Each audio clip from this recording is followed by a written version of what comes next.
Vamos que vamos, então vou deixar só o pessoal entrar e vamos conversar um pouquinho sobre pólipos e hiperplasias endometriais. Hoje o tema da live é a gente falar um pouquinho sobre os pólipos e as hiperplasias.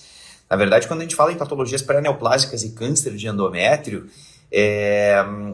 o que a gente acaba mais vendo, né? Quem não faz oncologia ginecológica, o ginecologista geral, o clínico, né? Quem trabalha no posto de saúde, o que a gente vê, na verdade, é pólipo, né? E hiperplasia, né? São as patologias pré-neoplásicas que a gente acaba vendo muito mais, né? Do que o câncer propriamente dito. Até na aula do nosso preparatório para o TEGO, eu recentemente gravei aí a aula de pólipos e hiperplasias e tem bastante coisa legal assim e bastante dúvida, né, que o pessoal sempre tem aí em relação a esse tema para a gente poder conversar. Então vamos começar falando um pouquinho sobre pólipo, que eu lembro que quando eu estava na residência era uma dúvida que todo mundo tinha, assim, e a gente não tinha nenhuma diretriz, nenhum consenso, nada para nos basear, né, para dizer o que fazer frente aos pólipos. Primeiro vamos só conceituar o que é o pólipo. O pólipo, ele é uma proliferação benigna, né, que acontece por um estímulo estrogênico focal. A gente acredita que não tem ainda uma certeza disso, né, mas parece ser um estímulo estrogênico focal que faz a formação, né, daqueles pólipos, que são aquelas estruturas que podem ser sésseis, né, ou que podem ser pediculadas ali na cavidade endometrial. E sempre teve aquela dúvida, né? Puxa vida, será que o pólipo ele deve ser retirado? Todo mundo que tem pólipo deve tirar o pólipo? Existe risco de neoplasia de endométrio? Existe risco de câncer de endométrio pelo fato da paciente ter um pólipo assintomático ou não existe? E essa sempre foi uma dúvida, né? Sempre foi uma grande dúvida, assim, que por muitos e muitos anos existiu. E a gente não tinha ainda nada muito robusto, assim, nenhuma diretriz, né, que nos mostrasse que realmente deveria tirar ou a gente poderia manter. E aí, então, o que acontece? Baseado em todos os estudos que a gente tem até agora, baseado nos estudos observacionais, né, de risco de carcinogênese associado ao pólipo endometrial, o que foi publicado, então, né, e foi reafirmado, na verdade, aí na diretriz oficial, no tratado, né, de ginecologia que a Febrasgo publicou aí em 2018, né, foi a publicação desse tratado. O pólipo, gente, vamos começar pelo mais fácil. Se ele é sintomático, óbvio, né? Sintomático a gente vai tirar, né? Lógico, a paciente está com sangramento, está se queixando de sangramento, a gente vai tirar o pólipo, lógico, né? Então, digamos que assim, eu tenho lá uma paciente de 30 e poucos anos, 40 e poucos anos, ou pós-menopausa, né? Que tem sangramento, a conduta é pedir ultrassom, né? A gente vai pedir um ultrassom transvaginal, uma ecografia transvaginal, e aí aparece ali no laudo, né?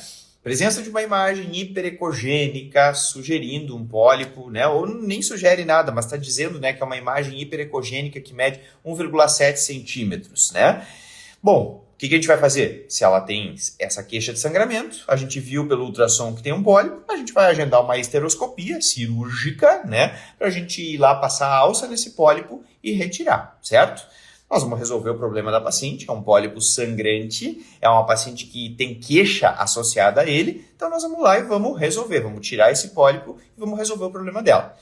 É GO, né, gente? GO é o objetivo, é papum, não tem essa de ficar fazendo rodeio, né? Não, quem sabe, vamos dar um tratamento assim, assim, assado, não. Nós vamos tratar, nós vamos resolver o problema dela. Ela tá com um pólipo sangrando, nós vamos tirar o pólipo, pronto, acabou. Tá bom, beleza. Mas e se ela está assintomática? Digamos que eu tenho lá uma paciente de, sei lá, 28 anos. Isso é uma dúvida que é muito comum a gente ver no dia a dia, né? Recentemente, até num grupo de ginecologistas que eu participo, veio essa dúvida. Colegas, o que vocês acham, né? Paciente de 28 anos, totalmente assintomática, que fez um ultrassom, né, por algum outro motivo, né? Acho que era uma suspeita de endometriose, enfim. E aí apareceu, né, ali uma área hiperecogênica medindo 0,8 centímetros, sugerindo um pólipo endometrial. Aí a paciente não se queixa de sangramento excessivo, não tem nada de queixa associada ao pólipo, e tem ali uma paciente jovem, no menacne, com um pólipo pequeno, de 0,8 centímetros. Será que eu preciso tirar, né? Eu preciso remover todos os pólipos?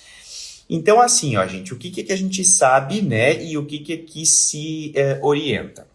O principal preditor de malignização, de risco de malignização de um pólipo assintomático é tamanho, certo? Então, assim, se eu tenho um pólipo que é assintomático, né? Tem um achado ali no ultrassom de um pólipo absolutamente assintomático, o que aumenta risco de carcinogênese, de câncer de endométrio associado ao pólipo, é um risco baixo. A gente sabe que é um risco baixo, né?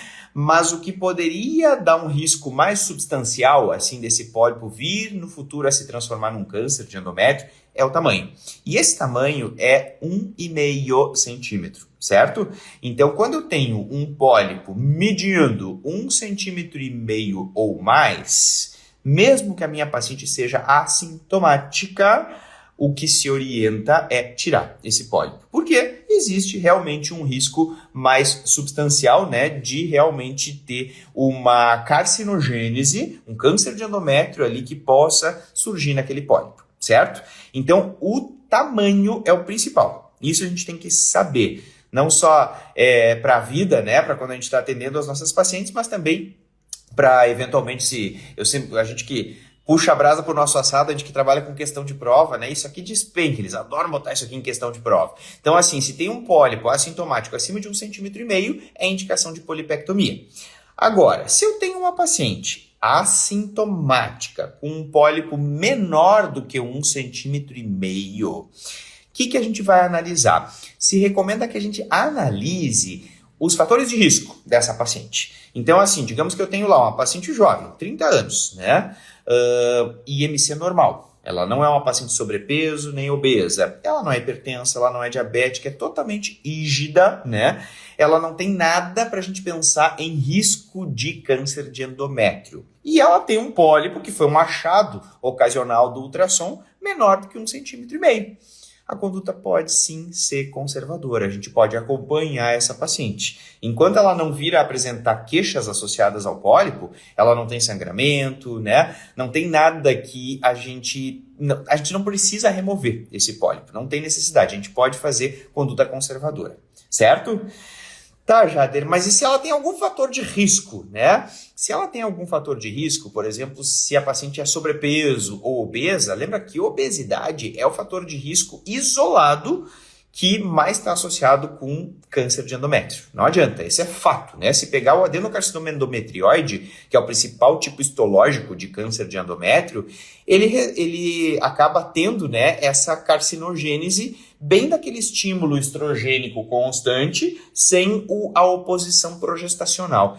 Então, é típico de paciente obesa, né, ou de paciente sobrepeso, que vai ter aquela superestimulação estrogênica ao longo da vida, né, e não tem a progesterona, como elas acabam não ovulando, fazendo ciclos anovulatórios, e também o excesso de estrogênio pela produção periférica associada aí à obesidade, né, faz com que essas pacientes tenham mais risco de câncer de endométrio. Então, se a paciente for obesa ou sobrepeso, tem que tirar, mesmo sendo pequeno. E um fator que é muito importante é em relação ao status menopausal.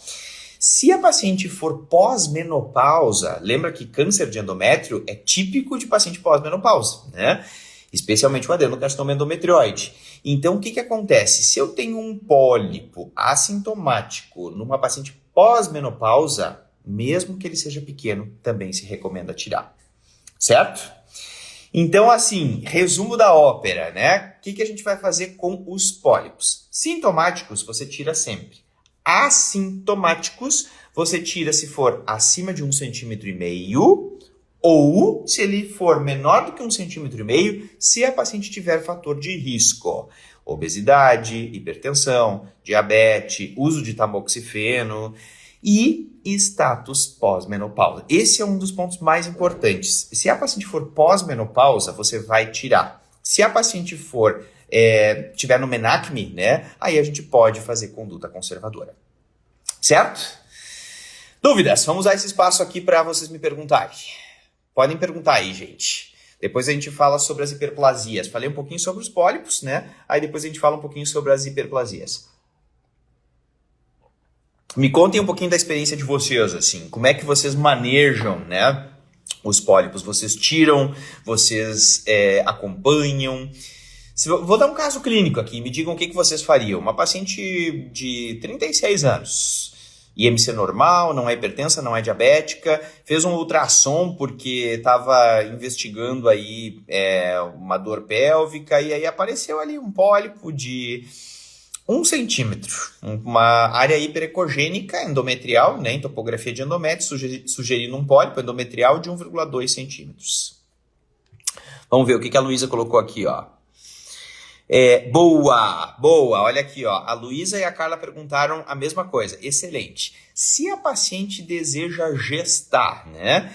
Bom, se a paciente deseja gestar, aí realmente sim, aí se a gente pegar uma paciente que tem desejo de gestar, se ela tem um pólipo e esse pólipo ele tá assintomático, aí realmente o ideal é a gente retirar também, né? Isso aí, muito bom. Eu tinha falado só pelo risco de carcinogênese, né, Carla e Luísa, mas aí o objetivo da polipectomia não é o risco de carcinogênese, né? Aí o objetivo realmente é o desejo de gestação. Boa, muito bom vocês terem levantado isso, excelente. Perguntem, gente, podem perguntar. Me contem como é que vocês manejam esses casos aí. Vocês tiram os pólipos, pega uma paciente que não deseja gestar, 40 anos, tá? E um pólipo de 1 centímetro e ela não tem nenhum fator de risco. Dá pra gente acompanhar? O que vocês acham? Dá pra gente acompanhar. Boa, ó, Gabriel pergunta de quanto em quanto tempo acompanhar com o ultrassom. 1 ano, Gabriel. De 1 em 1 ano a gente acompanha. Boa, né? É uma coisa que antigamente se tinha muita dificuldade em relação a isso, né? Ou se era agressivo demais e tirava todos, né? Ou então ficava naquela dúvida, né? Puxa, mas nem era para ter pedido ultrassom, por que pediram? Agora encontraram, né? Eu lembro que o pessoal dizia muito isso, né? Então, isso aí, Ângelo. Pelo tamanho,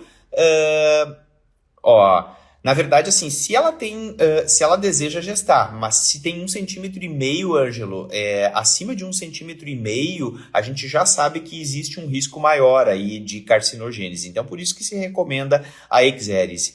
Primeiro que é aquela coisa, né? Se a gente for pensar bem do ponto de vista prático, é difícil um pólipo com mais de 1,5 centímetro, já é um pólipo maior, né? Mais de 1,5 centímetro, é difícil ele não alterar alguma coisa no padrão menstrual da tua paciente, né? É difícil, né? Mas assim, se mesmo assim ele for assintomático, se recomenda a exérese. Que bom, ótimo. Obrigado, Gabriel, ótimo. Tudo certo então até aqui, gente? Tudo tranquilo? Beleza? Podemos falar de hiperplasias, então? Vamos falar das hiperplasias, então, que também é outra coisa que eu vejo que às vezes gera um pouquinho de dúvida na prática.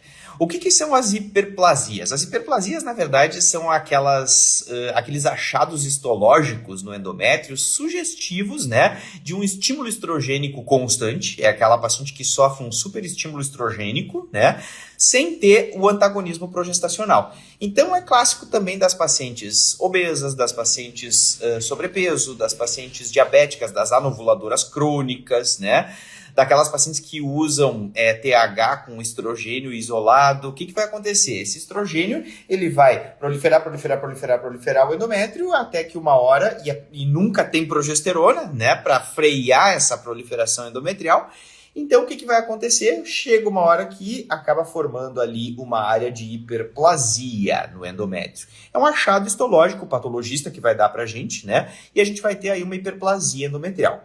As hiperplasias endometriais, elas acabam sendo uma causa de sangramento uterino anormal, né? Uma causa bem importante de sangramento uterino anormal, e também é uma causa de sangramento pós-menopausa, né? As hiperplasias endometriais. E elas são divididas em 2 tipos. A gente divide em hiperplasias sem atipias e hiperplasias com atipias. As hiperplasias sem atipias, elas são muito frequentes, assim, da gente ver, né? Quem trabalha com histeroscopia certamente deve ter tido bastante resultado aí de hiperplasias sem atipias.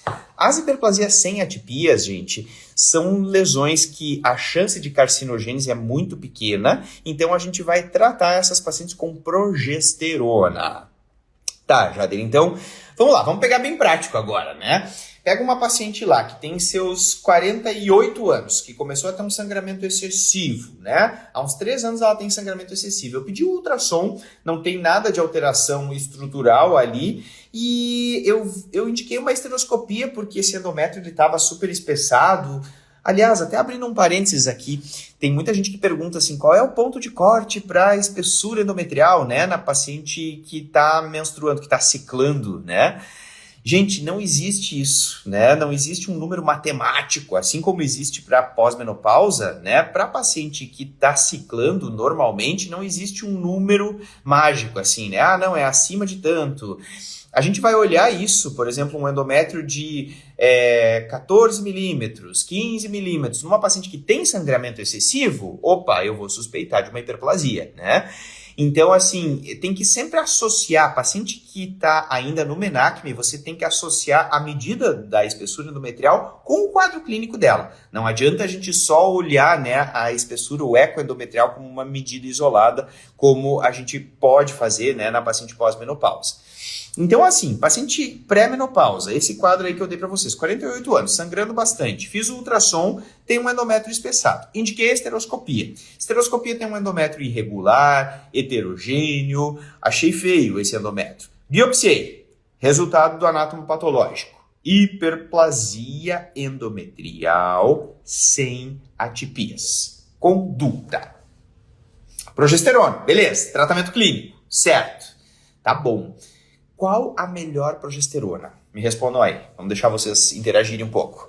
Qual a melhor forma de você tratar essa paciente com hiperplasia sem atipias clinicamente? Tem vários tipos, né? Tem progesterona via oral, tem progesterona, eu posso usar de várias formas, né? Posso usar intramuscular, né? O injetável trimestral. Mas qual é o melhor jeito, qual é a melhor forma de você prescrever a progesterona para ser eficaz, né? E tratar essa hiperplasia sem atipias? O que vocês acham? Vamos ver se alguém coloca aqui pra gente. Isso, boa, Bárbara. É isso aí, é o sistema intrauterino liberador de levonorgestrel. Então, assim, ó, o DIU com levonorgestrel, isso, ó, boa, a Letícia respondeu, o Ângelo também, a Fabiana também. Camila também. Exatamente isso, gente. É o sistema intrauterino liberador de levonorgestrel, é a melhor forma da gente tratar, né? É a forma que a gente vai ser mais eficaz tratando as hiperplasias sem atipias. Dá para prescrever progesterona via oral? Dá para prescrever também, mas é a segunda opção, né? O que o tratado da Febrasgo traz como primeira opção, né, é o sistema intrauterino de levonorgestrel, certo? É o DIU com levonorgestrel. Beleza, tá bom. E isso é eficaz? Isso é eficiente? É eficaz, é eficiente. A gente coloca, né, ele, e aí então a gente vai controlar essa paciente em 6 meses e depois em 1 ano.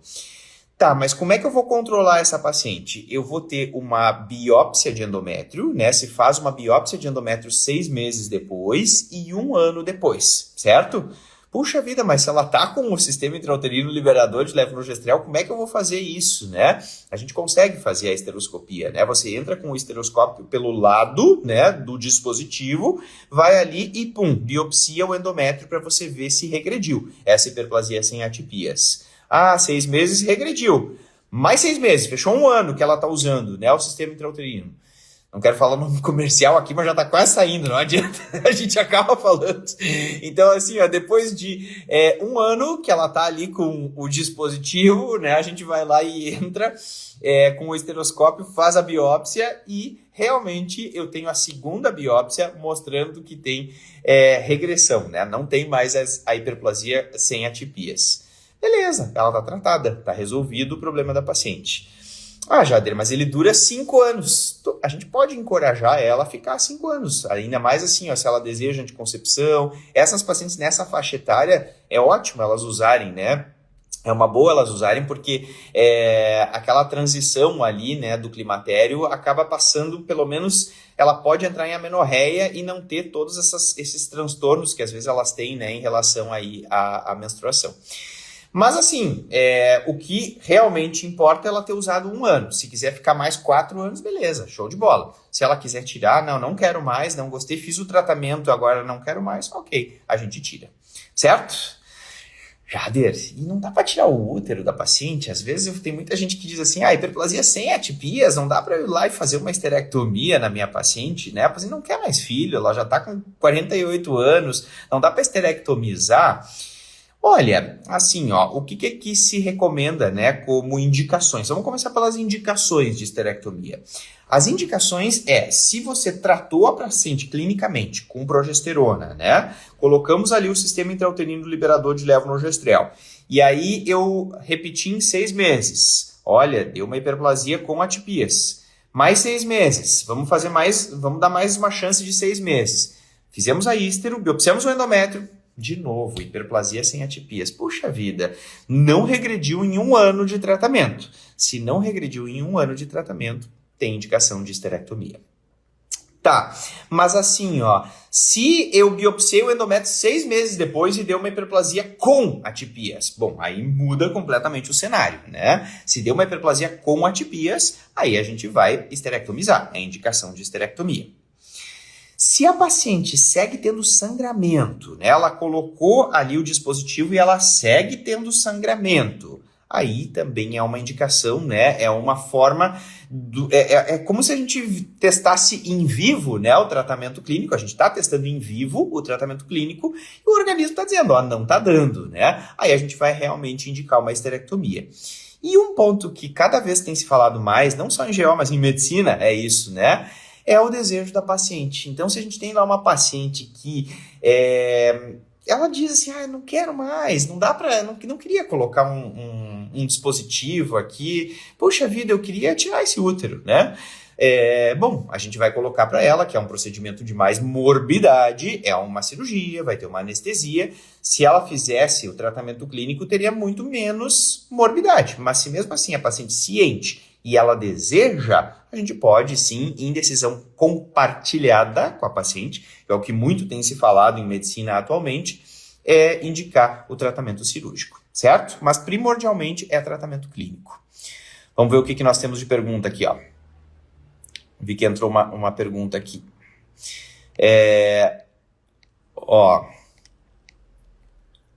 A Sinara perguntou assim, ó, após 1 ano, se ela tiver sem hiperplasia e tiver menopausada, pode fazer reposição com estradiol? Sinara, assim, ó, o que é contraindicação formal para fazer TH é histórico de câncer de endométrio, né?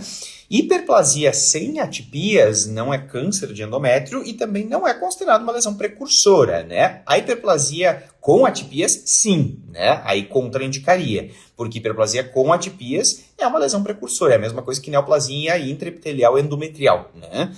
Mas uma hiperplasia sem atipias a gente poderia fazer. Se eu documentei que eu tratei a hiperplasia sem atipias depois de 1 ano, né? Ela tem 2 biópsias mostrando que regrediu, a gente pode fazer, né? Obviamente a gente tem que ficar sempre de olho nessa paciente, né? Sinara é uma paciente que sempre tem que ficar meio de olho nela. Mas se regrediu, a gente pode, se a paciente está muito sintomática, você acredita que ela vai ter um ganho, né, fazendo terapia hormonal, a gente pode indicar sim, podemos indicar. Muito bom, gente, ótimo, podem perguntar. Uma outra coisa que eu me lembrei agora, que eu vejo que às vezes as pacientes me perguntam isso no consultório, e eu acho que, às vezes eu vejo que tem muita gente que também tem dúvida, né, puxa, mas eu vou indicar uma colocação porque a gente fica naquela, né, o sistema intrauterino liberador de levonorgestrel é um DIU, e aí a gente associa com o método contraceptivo. Se eu pegar, sei lá, uma paciente de 60 anos, como é que eu vou colocar um DIU, né, numa paciente de 60 anos? Gente, o objetivo da gente colocar o sistema intrauterino não é anticoncepção. Claro que ele foi fabricado para ser um método contraceptivo, e né? Mas ele também é um tratamento médico. Então você pode indicar e pode colocar em paciente pós-menopausa, não tem problema, pode colocar. A gente não precisa ficar com essa coisa assim de, não, mas como é uma contracepção, eu não vou colocar, a paciente já é pós-menopausa, não tem porquê. Não, o objetivo de eu colocar nela não é contracepção. O objetivo de eu colocar nela é realmente fazer um tratamento médico. Certo? Beleza, gente? Tá bom, mas e se for uma hiperplasia com atipias? A famosa hiperplasia com atipias.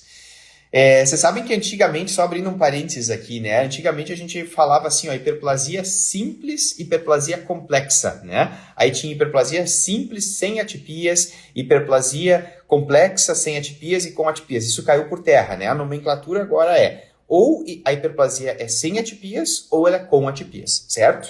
É isso. Tá, mas aí vem aquela coisa, se for uma hiperplasia com atipias. Bom, se é uma hiperplasia com atipias, aí eu tenho uma neoplasia intraepitelial endometrial. Eu tenho uma lesão que tem risco de evolução para câncer de endométrio, certo? Certo. Bom, hiperplasia com atipias, gente, o tratamento padrão é a esterectomia, né? Então a gente tem que indicar a esterectomia. Jader, tira os ovários, faz salpingo ou forectomia. O que a gente sabe, né, o que a diretriz coloca, tanto a diretriz da FIGO, né, e a Febrasgo também se posiciona bem de uma forma que pode deixar a gente decidir junto com a paciente se vai tirar os ovários ou não. Paciente pré-menopausa, né, que o ovário ainda tem função, a gente tira o útero da paciente. Agora, uma paciente pós-menopausa, que já está menopausada há bastante tempo, né, a gente pode fazer a salpingo ou forectomia. Então, a recomendação o que é importante é tirar o útero. Fazer a anexectomia é realmente opcional, né? A gente tem que avaliar caso a caso, né, e indicar conforme for aí a necessidade da nossa paciente. Certo? Ó, a Fabiana pergunta aqui, ó, pensando nas pacientes que não entram em amenorreia com o DIU de levonorgestrel, a manutenção do sangramento seria um padrão de sangramento uterino anormal e não de menstruação, no caso. Isso, muito boa pergunta, Fabiana, boa, isso é uma coisa boa para que talvez não tenha ficado claro, assim. Se a paciente tem aquele sangramento clássico que a gente conhece, né, que é aquele sangramento de escape, né, típico de quem usa, especialmente no primeiro ano, né, de quem usa sistema intrauterino liberador de levonorgestrel, não é isso. É padrão de sangramento anormal, bem como a Fabiana perguntou. Se ela tiver um sangramento anormal, se ela tiver sangramento excessivo, né? Esse sangramento que às vezes acontece, que é tipo um escape, né? Que no final do dia a paciente olha e vê que a calcinha tá suja, né? Um sangue mais escuro, que é típico aí do sistema intrauterino liberador de levonorgestrel. Não, esse realmente a gente não vai considerar nas indicações de esterectomia. Certo? Boa, muito boa. Vamos ver o que mais aqui, ó. O Gabriel pergunta, paciente assintomática com espessamento endometrial, esteroscopia sempre? Gabriel, assim, ó, se você tem uma paciente assintomática, aí entra já naquela questão assim do ultrassom, né? Se a paciente é assintomática, vamos pegar uma paciente pós-menopausa, assintomática, não tem que estar fazendo ultrassom transvaginal. Não existe nenhuma diretriz, apesar de muita gente na prática pedir, né? Eu vejo que muita gente na prática pede e se sente seguro em pedir. Ok, a gente pode pedir, é o que eu digo, nós não estamos aqui discutindo questões práticas, né? Mas não existe nenhum guideline, nenhuma diretriz oficial que suporte essa conduta de ficar pedindo ultrassom todo ano para rastrear câncer de endométrio ou de ovário em paciente assintomática, né? Pós-menopausa. Mas digamos que você fez, né? A gente foi lá e fez aquele ultrassom na paciente, ela tem 55 anos, e deu ali um endométrio espessado, deu um endométrio de 7 milímetros, por exemplo, e a paciente está assintomática. Aí é aquela história, já que você pediu o ultrassom e encontrou um endométrio espessado, aí a gente vai acabar tendo que indicar a esteroscopia, né? Porque você pediu ultrassom, né, e encontrou. É aquela coisa que às vezes até as pacientes nos dizem, não vou lá para não ficar procurando coisa. Pois é, o ideal era que não tivesse feito, mas se fez e encontrou um endométrio espessado, aí a gente vai acabar tendo que levar a paciente para a esteroscopia. Se a gente for seguir a propedêutica correta, né, acima de 4 a 5 milímetros, varia muito de cada uma das diretrizes. 4, 5 milímetros é considerado como o limite. Acima disso, a gente vai acabar tendo que indicar uma esteroscopia. Principalmente, Gabriel, se ela tiver fator de risco, né? Se for aquela paciente clássica, né, de fator de risco para câncer de endométrio. Paciente obesa, paciente diabética, paciente que no MENACME tinha ovário policístico, né? Então, assim, essa paciente a gente vai indicar aí a esteroscopia, certo? Mas o ideal, né, que até nas aulas eu bato muito nessa tecla, é não pedir. O ideal é a gente não pedir o ultrassom para a paciente assintomática, porque realmente o ultrassom vai ter bastante falso positivo de espessura endometrial, de eco endometrial, até de lesão anexial, né, Gabriel? A gente vê que é muito frequente isso. Às vezes encontra ali uma lesão anexial cística, e aí a gente fica, puxa, mas por que o paciente pós-menopausa está com cisto? Puxa, e agora o que eu faço com isso, né? Então o ideal é a gente realmente não solicitar, porque não existe método de rastreamento ideal, né, para câncer de endométrio nem para câncer de ovário. A Vivian coloca aqui, ó, que é difícil essa condução de hiperplasia no SUS, assim, redondinha. É mesmo, Vivian. No SUS a gente sabe que é mais difícil mesmo, né? Porque tem muita dificuldade, assim, da gente encontrar o próprio sistema intrauterino liberador de levonorgestrel, né? Então, no SUS realmente acaba sendo mais difícil. A Samara pergunta, ó, nessa paciente não pode fazer TRH? Samara, se for hiperplasia com atipias, não. For hiperplasia sem atipias, aí sim, né? Porque hiperplasia com atipias é outro tipo de patologia, tá, Samara? É uma patologia que realmente guarda uma relação maior com câncer, né, de endométrio. Então, nessas pacientes, o ideal é a gente tentar uma alternativa não hormonal, né? A gente tentar inibidor seletivo da recaptação da serotonina, né? Todas as outras opções, né, que a gente tem se a paciente realmente estiver muito sintomática. Certo? A Tatiana pergunta, ó, tabagismo é fator de proteção para câncer de endométrio? Isso, Tatiana, exatamente, é isso aí. Exato, isso aí, Gabriel, a gente acaba tratando o resultado de exame, é isso aí. Na prática, esse é um problema, porque a gente acaba tratando uma coisa que realmente nem era para a gente ter pedido, então o ideal é não pedir, é não solicitar, né?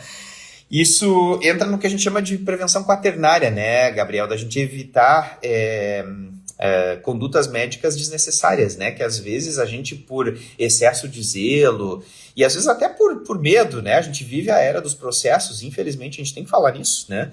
Então, às vezes, por excesso de medo, aquela coisa a gente acaba pedindo. E aí a gente gera um problema a mais, porque a gente pediu um exame, encontrou uma coisa, a gente vai ter que ir atrás disso agora, né? Então, a prevenção quaternária é justamente isso, evitar o excesso de exames, não ficar pedindo ultrassom para quem não precisa, né? Ficar evitando o excesso de exames, especialmente de exames radiológicos, assim, em paciente que realmente não teria necessidade. Tá ali uma senhora, 60 anos, ela tá bem, né? Não tem sangramento, deixa, né? O câncer de endométrio, gente, ele tem uma particularidade que ele sangra muito precocemente, né? As pacientes com câncer de endométrio, geralmente quando você tem o estádio 1A ali, que é aquele tumor que está invadindo menos de 50% do miométrio, já está sangrando, já está provocando sangramento pós-menopausa.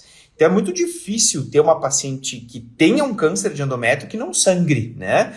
Então, ele se manifesta, ele dá sintoma muito precocemente. Então, não precisa ficar pedindo ultrassom para rastrear se a gente vai realmente conseguir diagnosticar ele já muito precocemente. Então, por isso que realmente não se pede, não se solicita. Certo? Entendido? Tá, e aí vem a pergunta que não quer calar, a última, né, que eu quero colocar para vocês. Agora eu vou dar um caso e eu quero que vocês me digam. Uma paciente que tem 39 anos, 40 anos, né? E ela tem um sangramento excessivo. Pediu ultrassom, tem lá um endométrio de uns 16 milímetros. É uma paciente sobrepeso, né? E eu vou lá e faço a esteroscopia. Então, olho ali na esteroscopia, tem aquela área feia. Pum, biópsia. Hiperplasia endometrial com atipias. E ela te diz assim, doutora, eu sou nuligesta, quero engravidar. E ela tem uma hiperplasia com atipias, 40 anos, hiperplasia com atipias, e ela tem desejo de gestar. Eu tenho alguma coisa para oferecer para essa paciente, sendo que ela tem uma hiperplasia com atipias. E aí, o que vocês acham? Tem alguma coisa que eu posso fazer por ela para dar chance dela engravidar? Ou eu vou ter que dizer, olha, lamento, infelizmente a gente vai ter que tirar o teu útero porque é uma lesão que pode evoluir para câncer de endométrio. O que vocês acham? Dá para a gente tentar tratamento clínico nessa paciente? E se dá, como? Né? Porque às vezes a gente pensa, não, eu acho que dá. Dá para colocar um sistema intrauterino liberador de levonorgestrel, né? E ver como é que fica. Tá, mas em quanto tempo eu tenho que controlar essa paciente? Se eu indiquei, né, resolvi dar uma chance de conduta conservadora. Boa, ótimo, o Ângelo já deu o caminho das pedras ali, ó, isso aí, né? Isso, a Isabel também. Isso aí, gente, exatamente isso. A gente vai indicar para essa paciente, essa é a exceção à regra, né? Então, uma paciente que ainda quer gestar, eu posso colocar, então, o sistema intrauterino liberador de levonorgestrel nessa paciente, só que o tempo que eu tenho é 6 meses. Eu não posso deixar mais do que isso, porque essa paciente tem uma lesão que pode evoluir para câncer, certo? Então, assim, tem que dar certo. Em 6 meses tem que dar certo.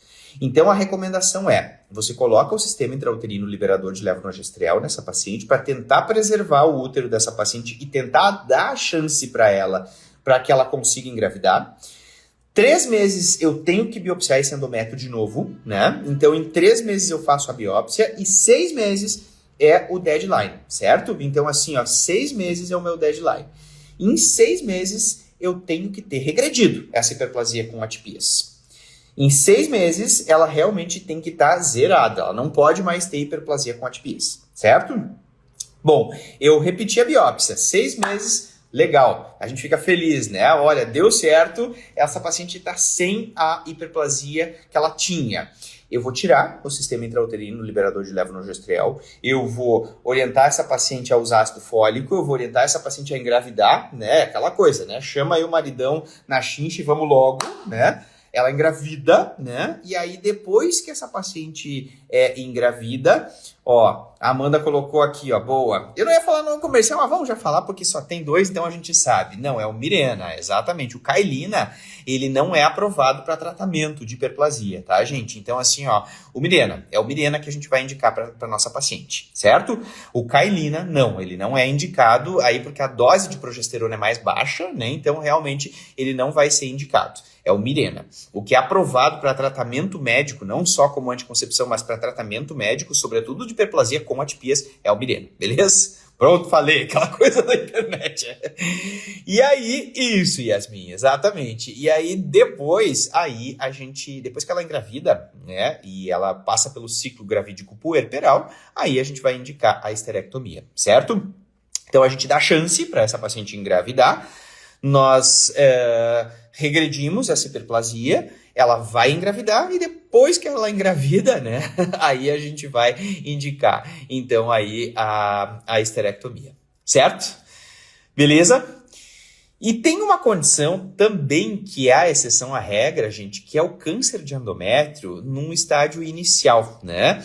Então, isso, a Tati colocou aqui, ó, que caiu no TEGO ano passado. Tati, caiu em 2022, 2021 e 2020, caiu 3 vezes já a hiperplasia com atipias. E eles colocaram exatamente isso, né? De colocar, de fazer o... Olha, boa pergunta aqui da Mayra, ó. Pode fazer a esterectomia na cesariana? Na verdade, assim, ó, isso não existe nada específico, nunca li nada, Mayra, especificamente assim, de você indicar uma cesariana para depois já fazer a esterectomia. É aquela coisa, né? Ó, o Basagli também pergunta a mesma coisa, ó.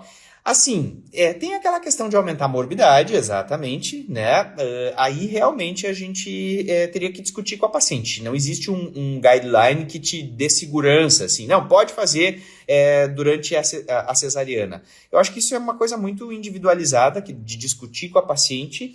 Aumenta a morbidade, a gente sabe que aumenta a morbidade.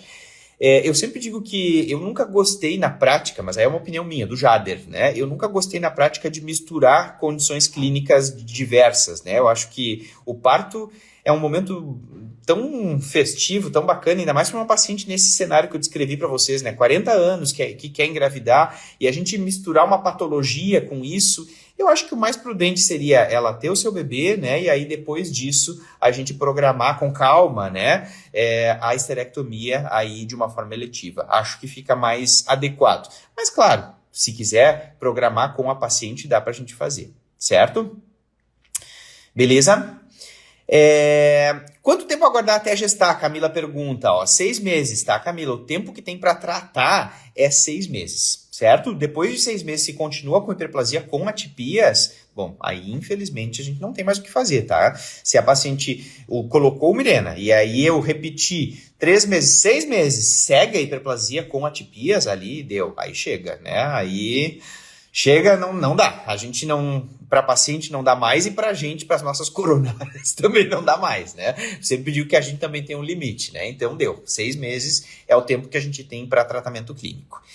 E uma coisa, gente, interessante, que eu acho que até para quem vai prestar o TEGO tem não sei, é aquela velha coisa que a gente que trabalha com isso, a gente já sabe mais ou menos o jeitinho da prova e o que eu acho que eles vão cobrar. Eu acho que nesse ano eles vão andar perguntando aí sobre câncer de endométrio. Se tem uma paciente lá com câncer de endométrio e essa paciente, eu fiz uma biópsia e essa paciente tem ali deu um adenocarcinoma endometrioide. E essa paciente, ela tem desejo de gestar, ela tem 40 anos, tem desejo de gestar e tá com câncer de endométrio. Puxa vida, mas aí não dá, se é câncer, né? Acabou, né? Pois é, eu vou dizer para vocês que eu acho que eu tô com esse pressentimento que esse ano vai cair um câncer de endométrio em estágio 1A. Aí, olha só, o que tem que fazer, gente? Se tem uma paciente de 40 anos com câncer de endométrio e ela tem desejo de gestar, tu vai pedir uma ressonância para essa paciente. E a ressonância vai te mostrar quanto que tem de invasão do miométrio. Se eu tenho um tumor restrito ao endométrio, certo? Ou um tumor que invade no máximo até 50% do miométrio, é um estádio 1A, certo? E esse tumor que está em estádio 1A tem que olhar o grau de diferenciação histológica do tumor. Se ele for G1 ou G2, isso vem na biópsia, né? O patologista te diz, adenocarcinoma endometrioide G1 ou G2. Então, se o grau de diferenciação histológica é G1, G2, é um adenocarcinoma endometrioide, não pode ser outro tipo histológico, né? Se for células claras, outra coisa, bom, aí não dá, infelizmente não dá. Aí a gente vai ter que fazer o tratamento, né? Tem que tirar o útero da paciente. Se é um adenocarcinoma endometrioide, G1, G2, ressonância te diz que invade no máximo 50% do miométrio, eu tenho um tumor no estádio 1A. Isso, gente, é o que a gente chama de tumores de baixo risco, de cânceres de endométrio de baixo risco. Estas pacientes, olha só que interessante, estas pacientes, se elas ainda desejam gestar, eu posso oferecer tratamento clínico. Mas que medo! Sim, dá para você oferecer tratamento clínico, né? É a exceção da exceção, mas eu posso oferecer tratamento clínico. Ou Mirena, ou progesterona, eu posso dar progesterona em altas doses. Dá pra gente usar, por exemplo, 200 a 400 miligramas dia de acetato de medroxiprogesterona via oral, né? Então, assim, que é uma dose alta, né, que a gente tem aí. Então, se você usar, assim, doses altas de progesterona por via oral ou o sistema intrauterino liberador de levonorgestrel, eu posso manejar como a hiperplasia com atipias. Então, eu posso repetir ali a biópsia em 3 meses, em 6 meses. Se houve regressão, eu posso liberar a minha paciente para gestar. Dá medo, não, dá muito medo, vou dizer para vocês que dá medo, mas é uma exceção à regra e isso está na diretriz da FIGO. A FIGO publicou uma diretriz de revisão aí de estadiamento e tratamento de câncer de endométrio em 2021. E eles colocaram, e a Febrasgo também, né? Teve um dos periódicos da Febrasgo que eles colocaram exatamente isso também. Então, assim, essas pacientes muito selecionadas, estádio 1A, baixo risco, G1, G2, né? Tipo histológico, adenocarcinoma endometrioide, eu posso oferecer para essa paciente aí tratamento clínico, né? E eu dou 6 meses. Se em 6 meses regrediu aquele câncer, eu posso dizer para ela que ela está liberada para gestar e depois eu vou fazer o tratamento depois da gestação. Tá, Jader, mas se não regrediu? Bom, se não regrediu em 6 meses, acabou, né? Aí realmente acabou, aí a gente vai acabar indicando o tratamento para nossa paciente. A Tati colocou que medo. Vou dizer para vocês que realmente dá medo, né? Eu tenho uma colega que trabalha bastante com endométrio, que atualmente ela tem um caso, né? Ela estava me falando sobre esse caso recentemente lá no hospital. Ela tem um caso que ela indicou Mirena para a paciente dela, porque realmente era uma paciente que queria gestar, que deseja gestar, né? E ela já repetiu a esteroscopia e a biópsia em 3 meses e já não deu mais câncer. 3 meses já não deu mais câncer.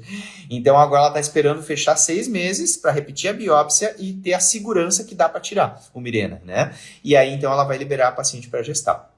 Então é aquela coisa, é a exceção da exceção, mas eu acho que tem uma... Não sei, depois eu vou negar, tá, gente? Mas eu tenho uma leve percepção de que esse ano vai cair um caso assim, que eles vão colocar um caso assim, de uma paciente jovem que quer gestar e que é câncer, não é hiperplasia, que é câncer, né? Então, tu vai responder que dá para fazer sim tratamento conservador, certo? Beleza? Entendido? Dúvidas, gente? Temos dúvidas? Temos dúvidas?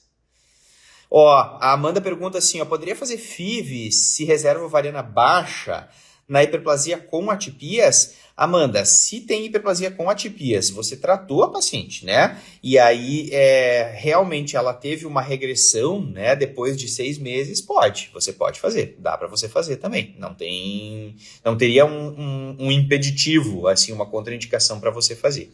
Mas tem que ter a certeza de que regrediu, né? Porque se não regrediu, aí é esterectomia. Aí não tem o que fazer. Ah, boa! Ó, a Camila pergunta aqui, ó, depois de tirar o DIU, quanto tempo para tentar gestar?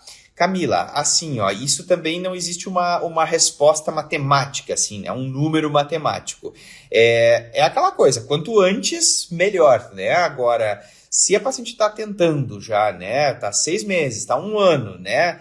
É aquela coisa de individualizar caso a caso, ver o perfil de risco da tua paciente, ver como é que tá, se ela voltou a ter sangramento excessivo, né? Se a paciente voltou a ter sangramento excessivo, é um perfil de risco, ela já tá aí 8 meses tentando e nada, não quer fazer procedimento de reprodução assistida, bom, aí deu, né? Aí realmente a gente vai... Não existe um número certo assim, mas individualizando caso a caso, você vai tomar a decisão aí de fazer a esterectomia. Boa, gente. Muito bom. A Tatiana pergunta aqui, ó, será que eles vão dar o tipo histológico? Com certeza, Tati, eles têm que dar o tipo histológico, com certeza. Trata o adenocarcinoma com Vertime? Não, na verdade, Tati, Vertime é para câncer de colo, né? Para câncer de endométrio, o tratamento é esterectomia com anexectomia bilateral. E se for um tumor de risco intermediário ou alto, se faz também linfadenectomia pélvica ou linfonodo sentinela, um dos dois, né? Ou linfadenectomia pélvica ou linfonodo sentinela. Certo? É isso, gente. Legal, boa. Acho que foi bem legal. Gostei da participação de vocês aí. A gente faz live todas as terças-feiras. E hoje eu escolhi esse tema aí bem oncológico, que acho que... Na verdade, eu tinha pensado em falar de câncer de endométrio propriamente dito, mas resolvi falar de hiperplasias e pólipos, porque eu acho que é o que a gente mais vê no dia a dia, né? Muito mais pólipo e hiperplasia do que câncer propriamente dito. Geralmente, quem faz câncer, quem faz oncopélvica, é que acaba vendo o câncer propriamente dito. Mas acho que vale também a gente fazer uma live só sobre câncer de endométrio, que é um tema bem denso, assim, tem bastante detalhe, bastante riqueza de coisa aí para a gente poder conversar. Então é isso, gente. Muito obrigado. Valeu aí pela atenção de vocês. Obrigado pela participação. Acho que foi bem legal, bem bacana. A live vai ficar salva, tá? Vai ficar gravada. E sigam acompanhando a gente aí, porque o objetivo é a gente usar esse canal para compartilhar conhecimento, para vocês trazerem dúvidas. Complementem sempre, né? Isso é muito bom, assim, quando vocês nos trazem casos, nos trazem dúvidas. Às vezes tem muita dúvida do dia a dia que não está nos livros, né? Não está nas diretrizes, mas que a gente tem que usar aquele senso crítico, né? Que todos nós temos na clínica, né? No dia a dia. Então, que bom, obrigado, que bom que vocês gostaram, fico feliz. Sigam estudando, sigam acompanhando a gente aí que sempre tem coisa nova. Valeu!